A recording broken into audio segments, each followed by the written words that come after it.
With all the construction taking place at the University of Iowa's hospitals and clinics, extra help seems to be a must.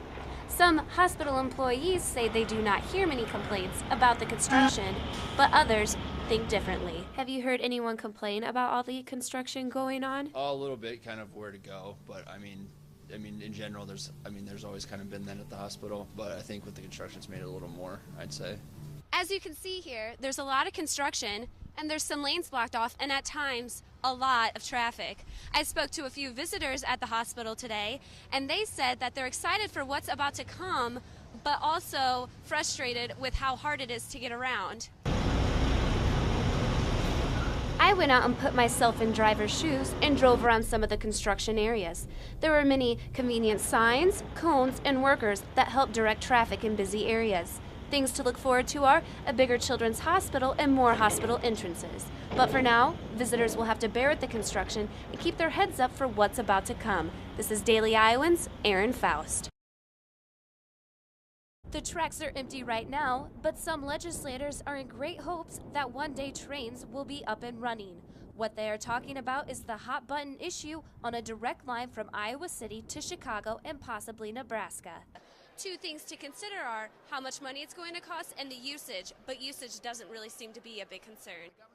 As of right now, state lawmakers are discussing both sides of this story. Illinois has taken every federal dollar they can to expand the rail service, so the ability to do something in the Quad Cities is already occurring, but the ability to do it in Iowa City, Des Moines, and Omaha, those are the next steps, and quite frankly, we should do it because it'll be good for the Midwest. The governor doesn't want Iowa taxpayers to be on the hook for a train if it's not getting used to full capacity, and asking the whole state to pay for a line between the Quad Cities and Iowa City.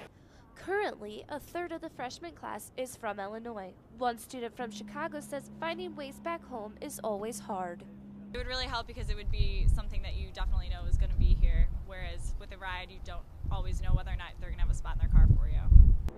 All this hype about a passenger railroad system is not a new idea. What is new is how popular this idea is becoming, not only with the states it involves, but also campus. This is Aaron Faust, Daily Iowan TV. Alright guys, this was the 44th Earth Day in history. The purpose of the day is to get people to think about our world's environmental challenges. This specific year focused on increasing number of people living in suburban and city areas. And with larger amount of people moving to these types of areas comes a larger desire to make these communities more sustainable. I went out and talked with students about their awareness of what day it is today and if they did anything a little more eco-friendly. Yes, it's totally Earth Day. No, I didn't know about the Earth Day. No. Unfortunately, no.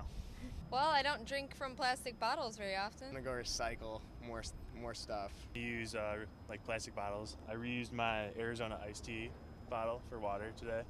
Not much, honestly. I just know that it's Earth Day, so. Yeah, well, I know you're supposed to do, I don't know, earthly good things that are good for the earth. I don't know, celebrate the environment and stuff. Tons of activities are taking place all over the world. It was nice to see you Iowa students and the campus coming together to make our city a little more green. If you want to share with us some of your special eco-friendly activities, you can tweet us at DITV News. Happy Earth Day. Brianna, Matt, back to you. Iowa is spending nearly $3 billion on Iowa roads in the next 5 years. The Department of Transportation unveiled a 5-year plan which included $900 million for bridges and $1.2 billion for upgrades on state highways. The plan stretches from the fiscal year of 2015 until 2019. Iowa City businesses are in hot water for selling alcohol to minors. Police say employees at Summit, Come and Go, and Blackstone all failed the alcohol compliance checks. Iowa City police officers worked with underage persons who tried to illegally purchase alcohol beverages. 31 Iowa City businesses refused to sell alcohol to minors.